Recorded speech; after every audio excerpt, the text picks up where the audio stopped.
Bismillahirrahmanirrahim. Assalamualaikum warahmatullahi wabarakatuh.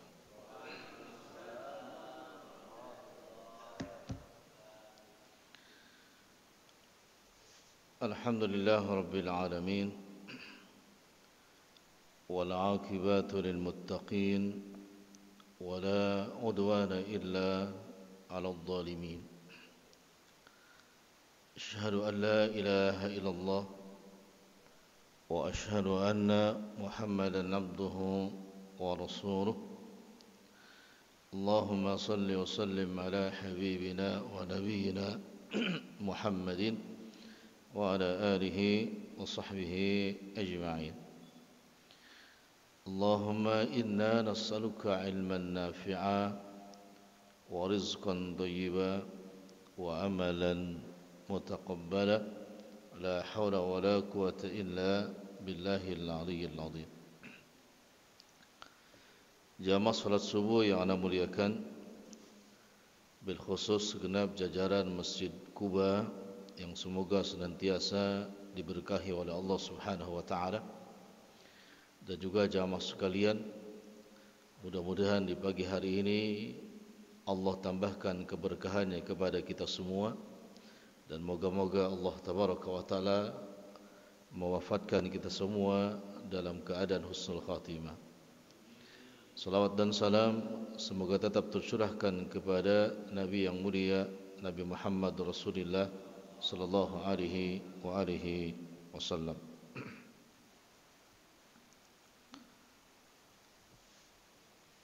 Tadabbur kita pagi ini insyaallah akan membahas surah As-Saffat, ayat yang ke 100 sampai 101. Jadi gak banyak, cuma 2 ayat insyaallah. 100, 101. Surah As-Saffat itu surah yang ke 37, yakni setelah surah Yasin, setelah surah Fatir. 35, 36, 37. Surah As-Saffat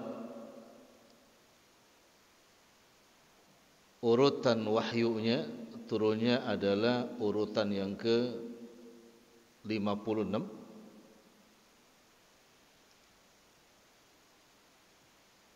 Jumlah ayatnya ada yang tahu berapa tuh? 182 ayat. Itu sedikit ya. 182 ayat pendek-pendek. Jumlah katanya 866 kata, dan jumlah hurufnya 3903 huruf. Udah gitu aja. Diulang. Urutan turun wahyu yang ke 56.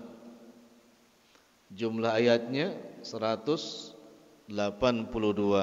ayat, jumlah katanya 866 kata, jumlah hurufnya 3903 huruf.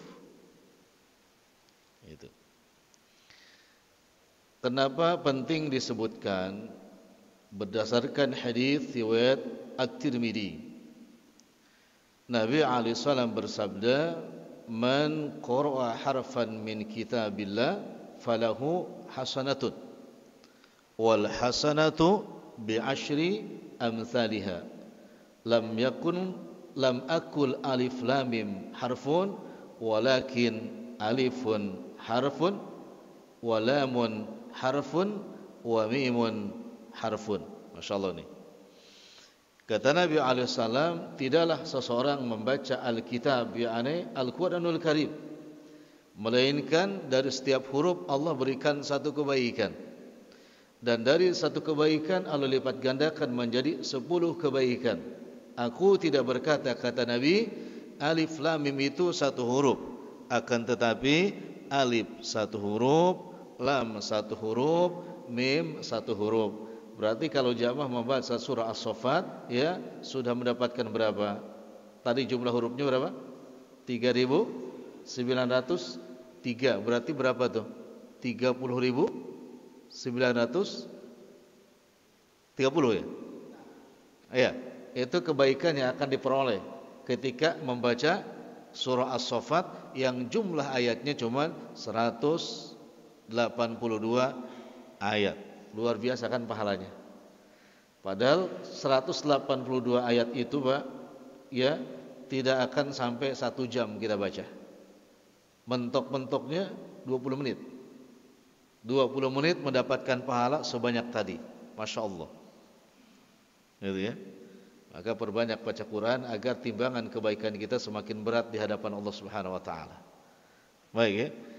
Itu tentang statistik surah As-Saffat. Kemudian yang akan kita bahas ayat yang ke-100 sampai 101. Insyaallah sudah tahu kan bunyinya? Ya. Ayo sama-sama. A'udzu billahi minasy syaithanir rajim. Rabbi habli minas salihin. Terus fabashsharnahu bighulamin halim. Itu dihafalin aja itu. Rabbi habli minas salihin fabashsharnahu bighulamin halim. Asbabun nuzul ayat ini berkaitan dengan permohonan Khaliluna Ibrahim alaihissalam. Ya, asbabun nuzulnya. Kenapa demikian? Karena ayat ini menjelaskan tauhid rububiyahnya Allah tabaraka wa taala terhadap nabinya, yakni Nabi Ibrahim alaihissalam.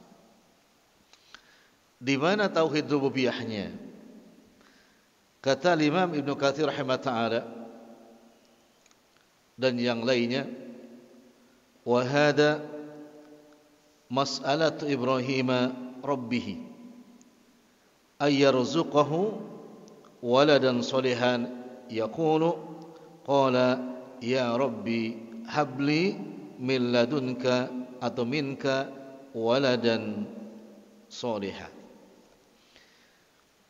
Wahada mas'alatu Ibrahim, dan inilah permohonan Nabi Ibrahim alaihissalam kepada Tuhannya. Agar apa? Ayyarzuqahu, agar Allah menganugerahkan, memberikan rizki kepada Ibrahim. Rizki tersebut berupa waladan soliha, minta dapat rezeki anak yang soleh. Masalahnya bukan dikit situ jamaah sekalian. Permohonan Nabi Ibrahim alaihissalam bukan dimohonkan oleh orang-orang yang memiliki umur masih muda belia. Ya, tetapi permohonan Nabi Ibrahim alaihissalam kala itu, ya, sudah tidak mungkin menurut manusia untuk mendapatkan keturunan. Karena sudah apa? Lanjut usia. Ibrahim sudah lanjut usia, istrinya pun juga sudah lanjut usia. Ini rububiyahnya Allah. Maka kata para ulama, ya, ketika seseorang meminta rezeki, maka langsunglah minta kepada siapa? Kepada Allah. Idza sta'anta fasta'in billah. Apabila kalian meminta sesuatu termasuk urusan rezeki, fasta'in billah, maka langsung minta kepada siapa? Allah. Kenapa? Karena Allah Maha mengabulkan permohonannya dan Allah Maha memiliki rezeki. Baik. Pertanyaan di sini jamaah sekalian tentang ayat ini. Adakah di antara kita ketika menikahi istri kita yang digabungkan antara menikah dengan keinginan mendapatkan keturunan, atau ada juga orang menikah itu belum berencana ingin mendapatkan keturunan. Ada, cuma nikah saja, tapi belum berencana mendapatkan keturunan. Coba, kalau kita mau ingat-ingat dulu waktu nikah. Begitu nikah atau sebelum nikah memang sudah ada rencana pengen punya keturunan, atau hanya nikah saja dan belum berencana punya keturunan. Nanti kalau sudah sekian tahun baru berencana punya keturunan. Yang mana? Nikah, misal ginilah, contoh konkretnya. Misalkan ke calon istri, ya siapalah manggilnya, yang sayang gitu ya. Itu jalan keluar kalau sudah nikah kan. Sayang, mau nikah gak sama abang? Nanti kalau nikah sama abang, ya kira-kira punya anaknya berapa? Ada yang begitu? Atau pokoknya, yang kita nikah aja dulu ya. Gak ada rencana sama sekali punya apa? Anak. Ada kan yang begitu? Ya ada kan? Bahkan ada yang mengatakan, udahlah, gak usah punya anak dulu deh. Kita apa namanya? Senang-senang dulu ya. Senang-senang dulu setahun atau 2 tahun baru nanti minta. Ada kan yang begitu? Perhatikan Pak kaidahnya. Ibrahim alaihissalam justru menikah itu tujuannya apa? Mendapatkan apa? Keturunan. Kenapa Pak? Karena kelestarian hidup dan keberkahan hidup itu kan ada keturunan. Ya kan? Seorang ayah, seorang ibu akan dikenang kebaikannya dan keburukannya karena ketika memiliki keturunan, bahkan akan bertambah kebaikannya ketika mendapatkan keturunan. Maka tujuan nikah orang yang paham tentang Al-Quran ini adalah ingin mendapatkan keturunan. Kita akan bertambah pahala Pak, bertambah kebaikan karena mendapatkan keturunan. Sampai Ibrahim alaihissalam ya, di ayat yang lain termasuk di surah Ibrahim ayat 41-42 langsung apa kalimatnya? Rabbi ja'alni muqimas shalah wa min dzurriyyati Rabbana wa taqabbal du'a. Masya Allah, langsung. Ya, sebelum punya anak sudah mengatakan, ya Allah jadikanlah aku dan anak keturunanku, bahkan cucu-cucu keturunanku menjadi orang-orang yang menegakkan sholat. Jadi tujuannya menikah itu memang untuk mendapatkan dzurriyyat. Ya, sehingga beliau katakan, Rabbi habli minas ayyarzuqahu waladan sholiha. Ya Allah, aku mohon kepadamu, anugerahkan rezeki terbaikmu kepadaku. Apa rezeki terbaiknya? Waladan solihah. Masya Allah. Rezeki terbaiknya anak soleh. Ini tauhid rububiyahnya. Kalau udah pandang gimana? Sekaligus direncanakan punya keturunan atau bersenang-senang dulu? Langsungnya, Masya Allah. Maka ada kan begitu nikah langsung gak kosong dulu. Dan perintah Nabi gimana dalam hadis yang masyhur? Kata Nabi, nikahilah para perempuan di antara kalian yang apa? Subur, lagi mudah melahirkan. Nabi mengajarkan kepada kita, sebelum nikah carilah calon-calon istrimu itu atau calon ibu untuk anak-anakmu itu yang gampang masuk angin. Yang apa? Gampang masuk angin. Maksudnya apa? Dikit-dikit ada isinya gitu, gampang dapat isinya, yang subur. Itu yang diperintahkan Rasulullah. Jadi bukan hanya sekedar nikah ya, agar memiliki walad dan sholihah. Itu yang satu ya. Nah, kemudian jamaah sekalian, ada yang bertanya kepadanya, Ustaz, kalau ingin mendapatkan walad dan sholihan atau sholihatan itu dimulai dari mana atau kapan mulainya? Ini dijawab lewat ayat ini, untuk memulai agar kita mendapatkan waladan, sholihan atau sholihatan, yakni dari sebelum nikah. Maksudnya seperti apa?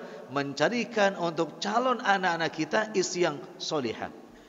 Jadi bukan setelah nikah untuk bagaimana kita punya anak soleh, bukan, tapi sebelum nikah carikan calon untuk ibu, untuk anak-anak kita istri yang sholihah. Bagaimana kata Nabi? Tunkahul mar'ati di arba'in, kata Nabi, nikahilah perempuan-perempuan itu karena 4 perkara. 1, li jamaliha, karena apa? Parasnya. Nabi paham betul, laki-laki itu bukan karena hartanya dulu, tapi apa? Parasnya, Pak. Enggak apa-apa cantik ya, Pak. Ya, enggak apa-apa kaya, yang penting cantik, kan enggak masalah. Enggak apa-apa kaya, yang penting cantik, enggak masalah. Itu, maka li jamaliha. Nabi tidak mengatakan limaliha, enggak, Pak. Li jamaliha dulu kan. Cantik, kaya, tenang batin, Pak. Gitu. Cantik, kaya, tenang enggak batin? Tenang itu. Ya. Baru yang kedua, Pak. Limaliha. Hartanya, Pak. Ya, yang ketiga walinasa biha, keturunannya. Apakah ini darah biru atau biasa, bangsawan atau biasa? Baru yang keempat walidiniha, karena apa? Agamanya. Lalu kata Nabi, bila tiga kriteria tidak ada, yang pertama cantiknya kurang, hartanya juga pas-pasan, ya, kemudian keturunannya orang biasa, tapi pilihlah calon ibu dari anak-anak kita yang memiliki agama. Maka Nabi berjanji, taribat yadaka, pasti beruntung urusanmu. Gitu. Ini yang digambarkan oleh Khalilullah Ibrahim alaihissalam. Jadi dari mulai kita sebelum menikah dicarikan calon ibu untuk anak-anak yang solihah. Gimana, Pak? Kalau punya isi itu, sholat gak bisa, ngaji gak bisa, masak gak bisa, terus apanya? Ya kan? Sholat gak bisa, ngaji gak bisa, Pak. Ngelayanin suami gak bisa, masak pun gak bisa. Itu namanya mayat hidup, atau orang hidup sudah jadi mayat. Iya kan? Suruh dipilih, silakan pilih, Pak. Ya, itu. Ini yang belum nikah, yang bapak-bapak ya sudah, nggak usah milih-milih. Insyaallah istrinya sudah salihah semua, insyaallah. Ya kan? Mau sholat, baju sudah disiapkan, gitu kan? Masya Allah. Kopi pun juga tidak pernah berubah, mulai hari pertama nikah sampai sekarang udah 20 tahun, 30 tahun pernikahan, masih tetap pelayannya seperti pertama nikah. Berbahagialah ketika punya istri yang seperti itu. Kenapa? Kata Nabi, kalau kita punya istri seperti itu termasuk salah satu dari 4 kebahagiaan. Masya Allah itu ya. Itu. Tapi kalau enggak seperti itu ya jangan cari yang lain. Perbaiki yang ada. Perbaiki yang ada, ya. Dan jangan merasa apa? Merasa menderita karena sebab kekurangannya. Jadi kalau istri kita punya kekurangan, pasti istri kita juga punya kelebihan. Lihat kelebihannya, maksud kelebihan perilakunya bukan badannya, ya, maka lupakan kekurangannya, ya. Insyaallah, karena enggak lama, cuman beberapa waktu saja bersama istri di dunia. Nanti wallahi istri siapapun yang hari ini berada di dunia, walaupun kurang puas dan lain sebagainya, besok setelah di sorga pasti kita puas semua, insyaallah. Baik, itu yang kedua, ya. Yang ketiga, jamaah sekalian, di ayat ini menunjukkan bagaimana bila setelah itu Rabbul Alamin Allah Jalla Jalaluh, ya, menganugerahkan anak kepada kita. Setelah meminta kan, lalu Allah anugerahkan, ya, Allah berikan anak kepada kita. Maka menurut para ulama ahli tafsir, yang pertama syukuri nikmat rezeki berupa anak tersebut. Syukuri berupa rezeki atau rezeki berupa anak tersebut. Dan ini berdasarkan firman Allah Tabaraka wa Ta'ala. Secara umum begini jamaah sekalian, setiap kita mendapatkan rezeki wajib untuk apa? Mensyukuri atas nikmat tersebut. Sebagaimana yang Allah jelaskan di suratul Baqarah ayat 152, fadhkuruni adzkurukum washkuruni wala takfurun. Atau surah Ibrahim ayat ke-7, wa id ta'adzana rabbukum la in syakartum la azidannakum wa la in kafartum inna adabi lasyadid. Perhatikan baik-baik. Ketika sudah diberikan waladan solihan atau solihatan, maka tugas seorang ayah atau seorang ibu segera syukuri rezeki tersebut. Kalimatnya apa? Ya, fadhkuruni adzkurukum washkuruli. Apa maksud washkuri itu? Syukuri, Pak, walaupun enggak syukuran. Syukuri walaupun tidak syukuran. Apa bedanya? Syukuri walaupun tidak syukuran. Apa bedanya? Syukuri walaupun tidak syukuran. Kalau syukuran itu bahasa kitanya enggak sendiri. Itu syukuran itu banyak orang, waktunya ditentukan, jumlahnya orang ditentukan, kadang ya kan menu untuk menjamunya pun juga ditentukan. Itu namanya apa? Syukuran. Bahkan terkadang ustadznya pun Tentukan. Kalau perintahnya washkuruli, syukuri. Enggak. Kapan saja, di mana saja, bahkan dengan cara yang lebih ringan dan juga lebih sedikit lebih kecil boleh. Yang Allah perintahkan bukan syukuran, tapi syukuri. Satu ya, bukan syukuran tapi syukuri, Pak. Kalau namanya syukuran terkadang juga kalau yang sesuai dengan apa yang diinginkan kadang-kadang mengadakan syukuran, tapi kalau tidak sesuai dengan yang diinginkan tidak mengadakan syukuran. Sahih? Sahih? Ya, sahih. Kalau tidak sesuai dengan keadaan, keinginan kita, enggak ngadain syukuran, Pak. Misalkan qadarallahu ma syafa'ala, begitu lahir waliyadzubillah, anaknya cacat. Anaknya cacat. Apakah ada yang mengadakan syukuran? Yang lahir anaknya cacat, apa ngadain syukuran? Tidak ada, Pak. Bahkan menurut rasulnya, masa lahir anaknya cacat, kok ngadain syukuran? Kayaknya gimana? Pada Quran tidak begitu. Kalimat washkuruli, syukuri, apapun keadaannya, sesuai dengan yang diinginkan atau tidak sesuai dengan yang diinginkan, tetap syukuri karena Allah memberikan kepada kita yang terbaik. Bisa dipahami? Bisa dipahami? Selama ini yang kita syukuran itu yang mana? Yang sesuai dengan keinginan kita. Tapi yang enggak sesuai tidak pernah mengadakan syukuran. Berarti kalau tidak mengadakan syukuran atas nikmat yang Allah berikan kepada kita karena tidak sesuai dengan keinginan, berarti kufur nikmat. Kufur nikmat. Tidak berlebihan dong kalau ada orang sakit mengadakan syukuran. Berlebihan apa enggak? Begitu kita sakit kemudian mengadakan syukuran, berlebihan apa enggak? Tidak, Pak. Ya kan? Ya kan? Karena dua-duanya apa? Nikmat. Kata siapa sakit itu nikmat, Pak? Kata siapa sakit itu nikmat? Kata Rasulullah sallallahu alaihi wasallam, bertebaran hadis, termasuk hadis riwayat Imam Muslim, Pak. Hadis riwayat Imam Muslim, tidaklah seseorang diuji dengan berbagai ujian, termasuk apa? Sakit yang menimpa dirinya, anaknya dan lain sebagainya. Dia ridho dan dia sabar, maka dengan sebab itu Allah gugurkan dosa-dosanya. Nikmat bukan? Nikmat bukan? Tapi jarang ketika sakit mengadakan apa? Syukuran. Maka enggak begitu konteksnya. Pas fadkuruni adkurukum washkuruli, walaupun dalam keadaan sakit tetap apa? Washkuruli. Tetap Anda, kata Allah, harus mampu bersyukur atas nikmat sakit tersebut. Masya Allah. Atas nikmat sakit tetap harus mampu bersyukur, gitu kan? Maka konteksnya bukan syukuran tapi bersyukur.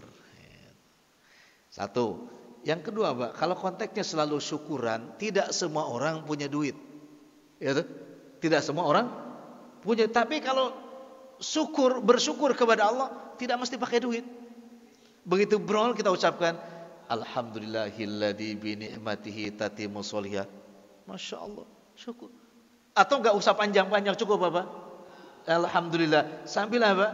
Ya, menjatuhkan kening kita ke sujud, ya kan? Ke tempat sujud dengan apa? Sujud syukur kepada atas nikmat yang besar, mendapat apa? Keturunan anak. Enggak perlu pakai nasi kotak, Pak. Karena nasi kotak hanya untuk orang yang berduit, Pak. Dan tidak semua orang yang melahirkan berduit. Maka ingat kalimatnya, bukan syukuran tapi washkuruli, syukuri. Gitu ya. Kadang-kadang kita tuh provokatornya banyak, Pak. Begitu ada tetangga lahiran, langsung ditanya, sudah syukuran apa belum? Nah, diprovokasi, Pak. Ya, padahal dia untuk bayar apa? Ke bidan pun minjem gitu, Pak. Ini malah diprovokasi. Sudah dong, kalau sudah lahir ngadain apa? Syukuran undang-undang saya. Nah ini. Satu. Kedua, Pak, sama dengan muamalah di acara akad nikah. Dengan acara seperti itu yang mengadakan syukuran, Pak, berapa banyak acara yang mestinya baik muamalah di dalam rangka apa? Mensyukuri nikmat kelahiran anak kita menjadi masalah besar. Kenapa menjadi masalah besar? Karena masuk kepada yang kedua. Setelah disyukuri perintah Nabi alaihissalam ketika punya anak, ya, ketika punya anak atau Allah berikan rezeki kepada kita, maka berikanlah atau sebarkanlah berita kelahiran ini kepada saudara kita. Ya, bahkan ibunda Nabi alaihissalam ketika Nabi Muhammad SAW lahir, langsung dikhabarkan berita kebahagiaan itu tersebut kepada siapa? Kepada siapa? Kakeknya. Ini sunnahnya, Pak. Sunnahnya kalau kita punya anak itu bukan tetangga, bukan orang kantor yang pertama kali dikasih tahu. Siapa? Kakeknya, neneknya. Sebagaimana Aminah mengkabarkan atas kelahiran Muhammad SAW kepada kakeknya. Gitu. Ini ya, berilah khabar. Maka kita suka dapatkan berita apa? Alhamdulillah, anak saya sudah lahir ya di rumah sakit A dengan berat sekian, panjang sekian. Ini bagian yang diperintahkan oleh Nabi alaihi salatu wasallam. Supaya apa? Supaya mendapatkan support doa dari siapa? Orang-orang yang kita berikan kabar. Dan itu bagian daripada tanda syukur kita kepada Allah, memberikan kabar kepada tetangga saudara bahwa istri saya sudah melahirkan. Ada masalah yang mesti diluruskan di sini, Pak. Baik. Adakah para bapak kalau istri atau teman istrinya melahirkan, para suami menengok? Enggak ya. Yang menengok siapa? Istri kita. Lalu kita suaminya di mana? Di halaman rumah. Kalau enggak di mobilnya nunggu, kalau enggak di mana? Di motornya. Sambil bilang, jangan lama-lama ya. Satu. Iya tuh. Kita begitu ya. Kenapa? Karena yang melahirkan bukan suami, tapi siapa? Istrinya. Maka yang harus ittisal siapa? Istri kita dengannya. Permasalahan kedua, istri kita datang ke siapa? Ke tempat yang melahirkan, tetangga atau siapapun itu. Selain datang, apa yang dibawa? Apa yang dibawa? Ada gak yang berani datang tanpa membawa sesuatu? Ada. Ini kadang masalah. Ini terkadang masalah. Ya, mestinya kan apa? Dikhabarkan tentang berita kelahiran anak kita supaya mendapatkan apa? Iya, doa restu, Pak, support doa. Ya kan? Tetapi hati-hati ketika mengkhabarkan berita kepada tetangga saudara kita, tidak boleh berharap tetangga datang dengan membawa materi. Ini yang salah. Berharap tetangga datang kepada kita bukan cuma doa, tapi membawa apa? Materi. Minimal apa yang dibawa? Handuk untuk baby, perlengkapan apa namanya? Makanan baby atau baju pampers baby, betul kan? Bila seorang ayah, seorang istri ketika lahir anaknya memberikan khabar biar orang datang membawa semua yang seperti itu, maka rusak muamalah kita. Rusak muamalah kita. Di mana rusaknya, Pak? Contoh sederhana. Bila di Taman Raya 2 ini ada yang melahirkan, misalkan hari Ahad ini, Pak, 10 orang berbarengan, ya kan? 10 orang berbarengan, lalu istri bapak semua menengok kepada yang 10 orang tersebut, berapa peralatan atau berapa macam harta yang akan kita bawa. Minimal kalau bajunya baby berarti 10 paket. Memberatkan apa tidak? Memberatkan apa tidak? Berat, Pak. Belum lagi kalau ditambah fulus, kecil-kecilannya 100.000, 10 orang sudah berapa? 1 juta. Berat apa tidak? Berat. Maka hati-hati, Pak, dengan memberikan kabar gembira kepada saudara kita, lalu diiringi, mudah-mudahan dia datang ketika aku kasih dengan membawa bawaan. Hati-hati, rusak muamalah itu. Rusak, Pak. Jangan dipikir cuma 1 orang. Ya kan? Sunnah memberikan khabarnya, tapi berharap yang datang membawa sesuatu termasuk kedoliman. Anda ulang ya. Sunnah memberikan khabarnya, berita tentang kelahiran, tapi berharap dia datang ke rumah membawa sesuatu kedoliman. Itu. Ya kedoliman, Pak, karena memberatkan orang lain. 2. Yang ketiga, bagaimana kita kalau ingin memberikan hadiah? Boleh. Dan memang disunahkan oleh Nabi SAW, setiap datang kepada tempat saudara kita, siapapun saudara kita, baik yang dapat nikmat atau yang dapat musibah, maka kata Nabi, jangan pakai tangan kosong. Itu. Tapi bawa apa? Tentengan. Ketahui loh, Pak, ada kebanyakan para akhwat perempuan itu, bukan yang di sini. Di sini ada ibu-ibu ya? Ada. Insya Allah yang di sini sudah solehah semua, insya Allah. Banyak ibu-ibu itu, bil khusus ibu-ibu, Pak, kalau kedatangan tamu, siapapun laki-laki atau ibu-ibu, mengucapkan assalamualaikum itu, jarang melihat mukanya, waalaikumsalam jarang. Tapi yang dilihat apa? Yang dibawa di tangannya. Assalamualaikum, waalaikumsalam. Yang dilihat tangannya. Ya kan? Itu kan enggak benar seperti itu, Pak. Kenapa? Karena Nabi mengajarkan apabila kita ya diucapkan atau dihormati oleh saudara kita dengan ucapan assalamualaikum, maka jawab waalaikumsalam itu dengan 100% menatap mukanya, bukan melihat apa yang dibawa di tangannya. Kalau laki-laki lebih parah lagi kalau begitu, waalaikumsalam itu dilihat tantengannya, ya, parah lagi gitu. Maka Nabi katakan, ketika kita menghadiri siapapun, musibah atau ghair musibah, disunahkan membawa apa? Kenapa? Itulah karakter siapa? Manusia. Masya Allah. Jangan lupa ya, walaupun hanya sedikit, ya, Masya Allah. Walaupun cuma durian montong, Mbak, 3 biji itu, tidak masalah. Ya, itu jarang kalian, Pak. Bahkan ada yang sampai ditembak juga, Pak. Masya Allah, waalaikumsalam, Masya Allah. Sudah lama nih gak lihat tentengan antum. Loh, belum apa-apa dibilang, sudah lama udah ngeliat tentengan antum. Itu kan maruk toma namanya. Itu karakter manusia, Pak. Karena Nabi itu paham betul, jangan tangan kosong, ya, gitu kan. Yang mengundang, yang memberikan berita tidak boleh berharap apa? Yang datang membawa tentengan, yang datang tidak boleh dengan tangan kosong. Islam itu luar biasa, mengajarkan al-adalah, keadilan di situ, Pak. Itu. Yang keberapa tuh? Kedua ya, yang harus syukuri, ya kan? Yang kedua apa tadi? Sebarkan kabar gembira. Nah, sebagaimana firman Allah di dalam surah As-Saffat tadi ayat ke-101-nya. Fabasyarnahu bigulamin halim. Maka kata Allah, kami berilah kabar gembira kepada siapa? Ibrahim alaihissalam dengan gulam, seorang anak laki-laki, anak Ismail, halim, yang memiliki karakter bijaksana. Itu. Maka sunnah ini mengkhabarkan sunnah itu, Pak. Baik lewat langsung lisan atau sekarang lewat apa? Media sosial, silakan. Itu juga termaktub di dalam fikih sunnah ya jilid ketiga halaman 213 212 tentang disunnahkan memberikan kabar gembira kepada saudara-saudara kita atas kelahiran siapa? Anak kita. Masya Allah. Luar biasa, Pak ya, Islam itu ya. Nah, itu. Kemudian jamaah sekalian, selain kita membawa bawaan, disunnahkan juga mendoakan siapa? Bayi yang baru lahir. Nah, maka sudah dipastikan para suami jarang yang hafal doanya. Kenapa? Karena yang masuk siapa? Istrinya. Nah, tugas suami apa? Ngasih tahu sama istrinya, selain tentengan, bacakan doa untuk yang melahirkan tadi atau untuk anak yang dilahirkan. Cukup yang pendek, barakallahu fihi. Iya. Itu kalau laki-laki, kalau perempuan fiha, semoga Allah memberkahi bayi tersebut. Cukup pendek, Pak. Ada doa yang panjang, tapi doa yang sahih yang lebih kuat adalah yang tadi. Selain pendek, kuat redaksinya. Itu, Pak. Semoga Allah berkahi bayi itu.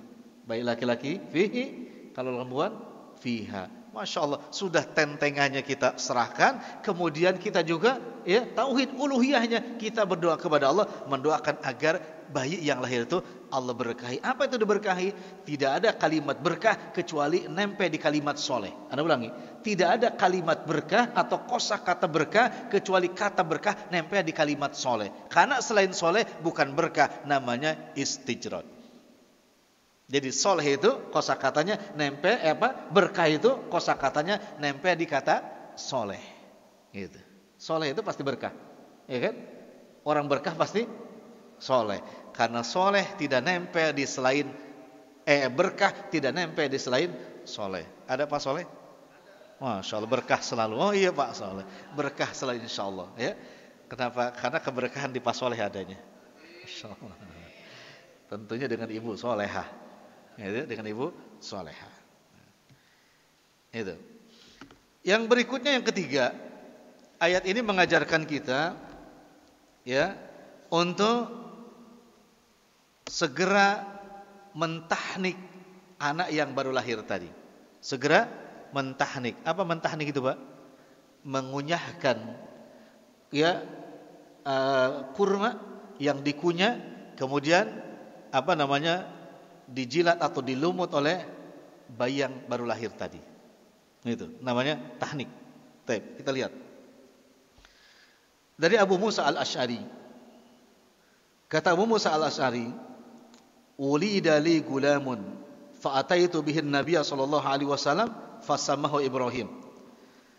Fahannakahu bitamratin wada'alahu bil barakah. Kata Abu Musa al-Asy'ari, aku dianugerahkan seorang gulam, anak laki-laki. Kemudian ketika setelah lahir, aku bawakan anak laki-laki itu ke hadapan Rasulullah sallallahu alaihi wasallam. Ini termasuk sunnah nubuwah. Zaman dahulu, Pak, mungkin yang lahir tahun-tahun 80, biasanya begitu lahir, ya, ada ulama, ada ustadz di kampung kita, itu biasanya langsung dibawa ke siapa? Ulama atau ustadz. Untuk apa? Didoakan, dikasih nama. Begitu ya dulu ya?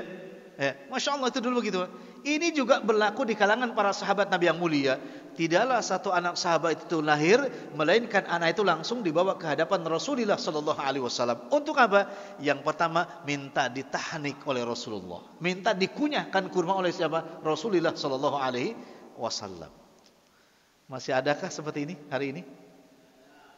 Siapa yang mentahnik kita? Jangan-jangan kita dulu gak ditahnik, tapi langsung diberikan kurma 1 kilo. Kapan itu? Ketika usia sudah 18 tahun. Ditahnik hanya 1 butil kurma. Caranya seperti apa memakannya? Diambil dengan ini, jari. Diambil, masukin mulut 1 kali masukkan. Tep, ya. Kemudian keluarkan dulu bijinya dengan gini, dijepit. Ke sini biji. Tep di sini, taruh, kunyahkan. Setelah kunyahkan, lumut ambil, masukkan ke mulutnya si bayi tersebut dengan 1 kemolan atau 2 kemolan atau 3 kemolan. Sudah, Pak. Itu sunnah Nabi tahnik. Masya Allah, Pak. Mohon maaf para kesepuhan. Para kesepuhan dulu, Pak, mohon maaf, di kampung. Bayi itu ketika lahir, setelah lahir sampai mungkin 6 bulan atau 7 bulan, itu kan ditahnik, Pak. Nasi itu ditahnik dulu, dia apa? Dikunyah oleh ibu kita, Pak, ya. Apa namanya itu? Kalau orang Sunda, dibeweng. Nah ini, Pak, dibeweng oleh ibu kita. Bahkan mungkin oleh ibu-ibu yang lainnya. Dibeweng sampai halus, kemudian dikasihkan ke anak itu. Masya Allah, Pak. Gitu dulu, Pak. Ternyata ibu-ibu kita dahulu paham tentang apa hadis Nabi tentang tahnik. Cuman dulu di kampung sulit dapat kurma, Pak. Dulu di kampung pengen dapat kurma itu kalau ada orang berangkat haji. Berangkat haji, Pak, setahun belum tentu 1 orang, Pak. Maka dulu mentahniknya dengan apa tadi? Nasi pakai ikan asin. Iya, itu betul kan? Pakai ikan asin, campur sedikit terasi lah, Pak. Udah pakai ikan asin sedikit terasi, dikunyah dengan halus. Ketahuilah, Pak, di dalam liur seorang ibu itu ada senyawa semacam antibiotik yang bisa apa? Memberikan kekuatan kepada bayi kita. Dilakukan oleh ibu kita dulu antara 6 sampai 7 bulan. Ya, dibeweng dulu, Pak. Beweng dulu. Sekarang enggak ada, Pak. Yang ada di blender. Di blender, ya. Lahir dari anak-anak blenderan hari ini, Pak. Ya kan? Dulu dikunyah, ditahnik, Pak, dengan cara kearifan lokal. Masya Allah. Beruntunglah anak-anak yang dahulu itu. Kenapa? Karena sudah mengamalkan sunnah Nabi, Pak. Lewat apa? Dibeweng tadi. Dikunyah. Masya Allah. Itu. Ya, bahkan semua ibu kan, ada ibu-ibu yang lain, tolong sekalian cenah. Itu orang Sunda, Pak. Ya, mah. Sekalian kayak pun anak, Pak, dibewengkeun. Tak cantuang tadi. Oh, mangga, gitu kan? Seandainya Nabi menjadikan itu sebagai ibu susuan, Pak, itu luar biasa. Tapi alhamdulillah enggak, ya. Nanti bakal ada anak lagi, Pak. Bukan hanya anak sesusuan, tapi anak sebewengan. Kan repot urusannya. Anak siapa? Sebewengan. Kita dibeweng kan, sebewengan. Repot juga urusannya. Tapi alhamdulillah tidak termasuk syariat, Pak. Tidak menjadi syariat sebagai anak sebewengan. Tapi hanya ada anak sesusuan. Masya Allah. Luar biasa orang tua kita dulu, ya. Tahnik dengan nasi. Sekarang di blender. Pisang pun di blender, gitu kan? Masya Allah, itu luar biasa. Alhamdulillah anak termasuk ngalamin di bawang tuh, ya. Sampai katanya 3 emak-emak itu yang bawang. Ibu anak tuh 6 bulan loh, Pak, di bawang itu, kunyah itu, Pak. Dan itu ingat, Pak, ibu-ibu dulu itu, Pak, higienis, Pak, mulutnya. Kenapa, Pak? Kesehariannya itu bukan permen yang dikunyah, Pak. Apa coba? Sirih, Pak. Luar biasa kan? Sirih itu, Pak. Luar biasa. Ya, kalau sekarang belum tentu higienis loh, Pak. Kenapa? Permen, ya kan? Donat ibu-ibu sekarang belum tentu kuat, Pak. Ya kan? Dulu tuh sirih. Dikit-dikit pagi sudah, Pak, Nyiri. Gitu sampai ibu dulu mah bibirnya nggak perlu apa? Nggak perlu beli lipstik. Kenapa? Sudah merah. Kenapa? Sirih tadi. Masya Allah. Luar biasa ya. Beruntunglah yang masih punya ibu, berbaktilah kepada mereka. Karena mereka luar biasa menjaga anaknya, biar anaknya tumbuh bukan hanya fisiknya bagus. Agar anak tumbuh bukan hanya fisiknya, tapi rohaninya bagus. Masya Allah. Ya, berbaktilah kepada ibu kita, Pak. Karena kata Imam Bukhari di dalam kitab Al-Adab Al-Mufrad, tidak ada satu jalan kebaktian yang lebih mudah akan mendekatkan seseorang masuk surga kecuali birrul walidain, berbakti kepada siapa? Ibu dan ayah kita. Bismillah yang masih punya. Itu yang keberapa itu? Tahnik. Nah, setelah itu Nabi alaihissalam wada'a lahu, mendoakan anak siapa? Abu Musa al-Asy'ari. Sunnah yang tadi. Ketika sudah datang berita tentang kelahiran itu, setiap kita sunnah mendoakannya, baik secara langsung atau lewat media sosial. Doakan. Dan kita sering begitu ya, doakan mereka. Kemudian berikutnya jamaah sekalian, 10 menit lagi insyaallah. Setelah lahir maka disunnahkan untuk satu paket mengadakan atau memberikan nama. Dan nama ini biasanya kita berikan di dalam pasca kelahiran tersebut sekaligus dengan aqiqah. Sekaligus dengan apa? Aqiqah. Gimana hukum aqiqah? Sunnah muakkad atau wajib? Sunnah muakkad? Naam, sunnah muakkad. Ya, sunnah muakkad. Sebagaimana hadis Nabi alaihissalam, kullu gulamin rahinatun bi aqiqatihi. Setiap bayi yang lahir itu tergadaikan atas aqiqahnya. Kita perhatikan beberapa paket dalam aqiqah. Kata Nabi sallallahu alaihi wasallam, tudbahu anhu yauma sabihi wa yuhlaku wa yusamma. Ada 3 paket di dalam aqiqah yang dianjurkan oleh Nabi alaihissalam. Ini termasuk yang sangat dianjurkan mengadakan aqiqah. Mohon maaf, bukan 7 bulan, bukan 4 bulan, bukan. Tetapi apa? Aqiqah. Nah, dalam aqiqah yang pertama disembelihkan hewan pada yauma sabihi, pada hari keberapa? 7. Nah, kalau belum ada uang hari ke-7, hari keberapa? 14. Kalau belum ada uang pada hari ke-14 berapa? 21. Kata Imam Syafi'i rahimahullah, kalau 21 masih belum punya uang keberapa? 40 hari. Setelah itu selesai. Selesai. Nah, dan di dalam aqiqah itu disembelihkan ghulam syatani, anak laki-laki 2 ekor. Ya, perempuan 1 ekor. Ini kalau wasi', kalau memang rezeki kita dalam keadaan lapang. Kalau tidak, boleh dong laki-laki 1, perempuan juga 1, sebagaimana Nabi mengakikahkan Hasan dan Husain. Ya, itu 1 gak ada masalah. Berapa tadi? Berapa? 1, bukan 2, bukan 3, 1. Ya, bukan 2, bukan 3, tapi 1. Hah? Ya 1. Lah, kok ke situ, Pak? Emang 1 ya? Bukan 2, bukan 3, tapi 1 tadi kan gitu. Bapak tidur sih. Tidur sih. Paham ya? Nah, kalau paham enggak usah dilanjutin. Paham ya? Itu kan? Itu. Ya, karena ada hadisnya. 1 tuh ada hadisnya, ya. Anna Rasulullah SAW aqqal Hasan wal Husain kabsan. Nabi mengakikkan Hasan dan Husain berapa? Kabsan, 1. Ya, Hasan 1, Husain 1. Jadi berapa?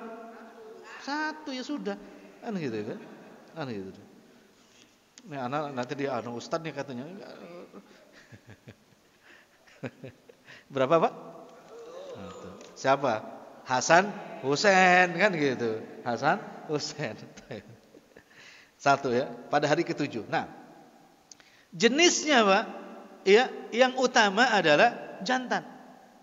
Tapi kalau jantan itu muskil, susah untuk dicarinya, kemana-mana gak ada, maka betina itu boleh. Itulah Islam. Yuridullahu bikumul yusra wala yuridu bikumul usra. Islam selalu menghendaki apa? Kemudahan, tidak menghendaki kesulitan. Oh, gak musim laki-laki adanya perempuan, tafadhol, silakan perempuan juga gak ada masalah. Masya Allah. Yang penting apa?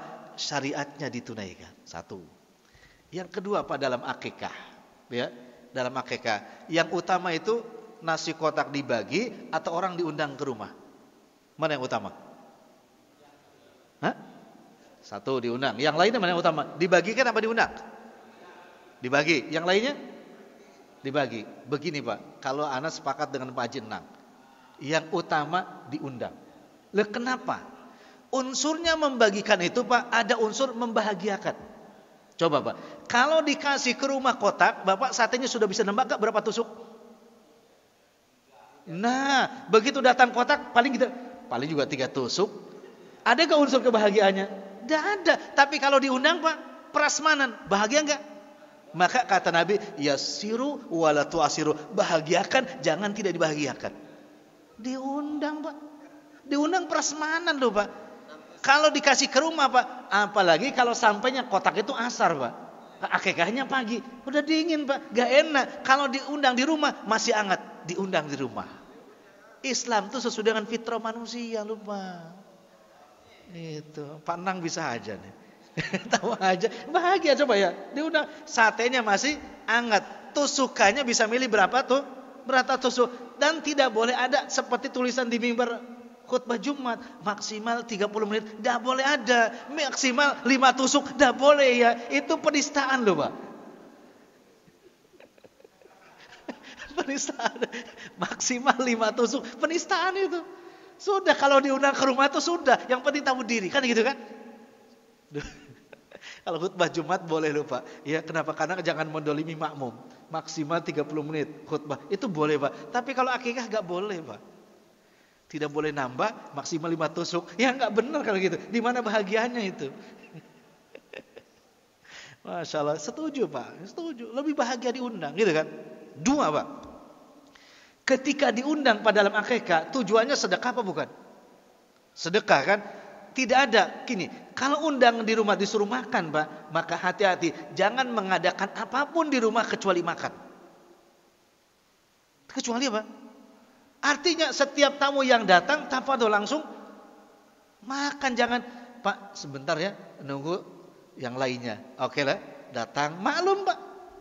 Ya di Indonesia kan rata-rata Pak ngaret. Tinggal makan aja masih ngaret kan gitu kan. Sebentar Pak, datang satu, lihat seperempat jam. Mohon maaf ya, ini karena hari ini banyak undangan, sebentar Pak, bentar, setengah jam. Itu juga mendolimi tamu Pak. Jadi kalau ngundang akikah datang suruh makan Pak. Urusan yang belakangan gak kebagian, jangan disalahkan tuan rumah Pak. Kenapa saya ngundang untuk disuruh makan, bukan disuruh mendengarkan ceramah atau sambutan. Enggak Pak, ini kan aneh Pak. Disuruh makan akikah, dibacakan. Kita akan mulai acara, sebelumnya akan saya bacakan susunan acara. Ini suruh makan apa suruh ngaji? Kalau ngaji temanya ngaji, kalau disuruh makan temanya makan, sudah Pak, selesai. Ini akikah saja Pak, ada ustadznya, ada sambutan RW-RW-nya, ada sambutan orang tuanya. Itu aja makan waktu 1 jam. Yang datang tepat jam 9 Pak, mulai acara jam 11. Gak enak itu Pak. Kenapa? Apalagi pakai begitu Pak, itu mendolimi. Ini tolong diamalkan ini Pak. Suruh makan ya, makan. Gitu kan? Setelah makan SMP juga gak ada masalah. Kenapa? Memang disuruh makan, pulang, ketemu sama teman di luar. Lah udah pulang. Lah kok disuruh makan kok? Gitu. Yang penting tadi makan, doakan yang menjamu dan anak yang lahir. Selesai Pak. Jangan nyiksa orang. Anak termasuk korban-korban akikah anak ini. Sering korban akikah itu Pak. Sudah Ustadz disuruh tepat waktu, zamannya datangnya luar biasa gitu kan. Sebentar ya Ustadz, sabar. Ya Ustadz disuruh sabar, entenya yang memprovokasi. Sabar yang sabar Pak. Ada yang sampai nunggu 2 jam Pak. Udah gak enak itu. Gitu Pak. Hati-hati nih bapak-bapak yang masih produktif. Suruh makan ya. Kalau gini judulnya Pak, datang ke rumah saya mau ngadakan pengajian Pak. Itu beda kan?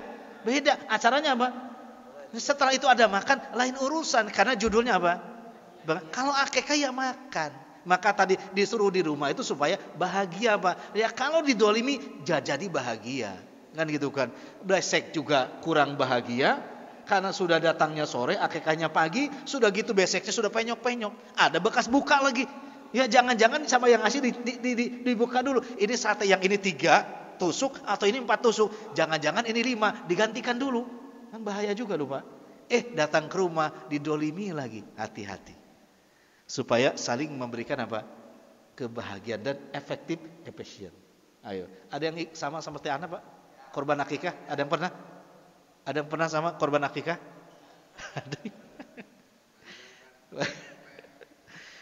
Taib. Satu lagi deh.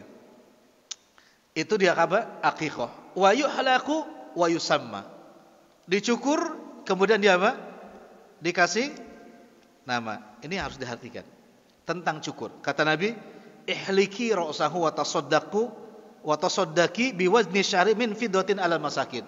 Cukurlah rambutnya, bersedekah ke atasnya biwazni sya'rihi min fiddatin, ya, sebanding dengan timbangan syu'ur rambutnya dengan timbangan fiddah. Fiddah bukan dahab. Fiddah apa?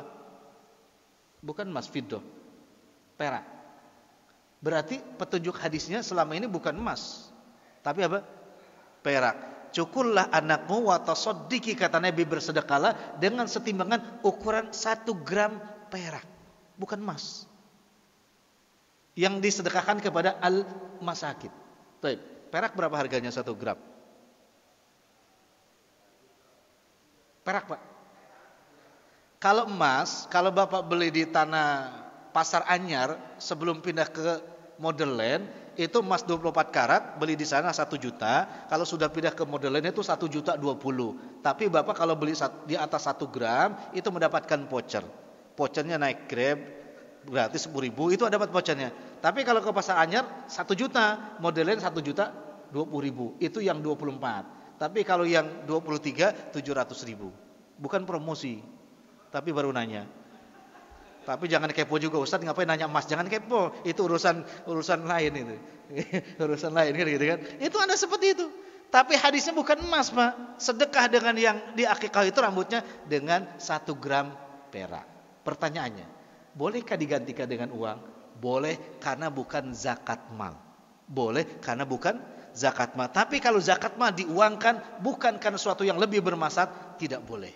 Tapi kalau ada kemaslahatan zakat mal diuangkan diberikan kepada mustahiknya, boleh. Tapi jumhur ulama mengatakan harus dibagi 2. Ya uangnya, ya juga bendanya. Misalkan gini, mau mengeluarkan zakat mal ke pondok. Di pondok tuh santri biasanya pondok menghafal Quran, maka lebih maslahat mendapatkan apa? Al-Quran. Tetapi jangan lupa mereka juga lebih maslahat lagi dapat uang. Maka kalau 1 juta dibagi, mungkin 200.000 diberikan Qurannya untuk 1 orang, yang 800.000 langsung tunai. Tetapi yang lebih bagus uang. Tapi kalau akikah maka boleh diuangkan, tidak dengan 1 gram perak. Gitu ya. Terakhir, kasih nama. Kasih nama, dan sebaik-baik nama dalam hadis di sini untuk anak-anak kita yang lahir, innahum kanu yusammuna bi anbiyaihim wassolihina qablahum. Mereka para sahabat selalu memberikan nama anak-anak mereka dengan nama nabi-nabi mereka. Ya, dan juga nama orang-orang soleh terdahulu. Itu sunnahnya. Harun, Zakaria, Dzulkifli. Pokoknya nama yang singkat dan gampang, enak didengar, Pak. Anis itu enak didengar tuh namanya. Enak itu, Pak. Enak tuh. Ya, bi asma, dengan nama para nabi mereka. Nama para nabi ada yang susah enggak? Enggak. Musa, coba. Ada enggak tulisannya Musa? Enggak ada, Musa aja. Harun, cuman Harun. Siapa lagi? Isa, cuman Isa. Enggak ada lebihannya. Enggak pakai tek sekian. Enggak ada. Itu sunnahnya ngasih nama seperti itu. Tapi yang lebih sunnah lagi didahulukan dengan Abdullah dan Abdurrahman atau Muhammad. Gitu ya. Ini kalau orang sudah menganeh-aneh. Pandang apa nama panjangnya? Nang Tarjono. Oh ya. Ujungnya. Nanti ada kolaborasi, Pak. Kalau orang Sunda kadang-kadang aneh. Tatang Surantang, Asep Surasep. Aneh orang Sunda itu, Pak. Ya maksudnya biar gampang ya. Itu. Cuma nama Jajang aja kalau aneh-aneh itu. Jajang itu enggak imam kita. Siapa? Suryaman ya? Ya Suryaman kan? Iya. Ada Suryaman, ada Nurjaman. Macam-macam. Ya enggak masalah. Tapi Jajangnya khas Sunda. Kalau Ujang tuh ada Sunda, ada Padang. Padang juga ada Ujang. Penting itu nama, Pak. Penting karena diperintahkan ya tabarruk kepada siapa? Nama para nabi. Itu jangan yang susah-susah, ya. Ujungnya itu kadang-kadang susah. Valentino Rossi. Nah, enggak bahas itulah pokoknya. Ya, ini yang kita bahas tentang surah As-Saffat ayat yang ke-100 sampai 101. Moga-moga Allah jadikan anak kita anak yang soleh dan soleha, menjadi anak-anak yang kelak memberikan syafaat kepada kedua orang tuanya di jannahnya Allah tabaraka wa taala. Demikian yang bisa kita kaji pada pagi hari ini. Sekali lagi semoga bermanfaat. Wallahu taala alam bisawab.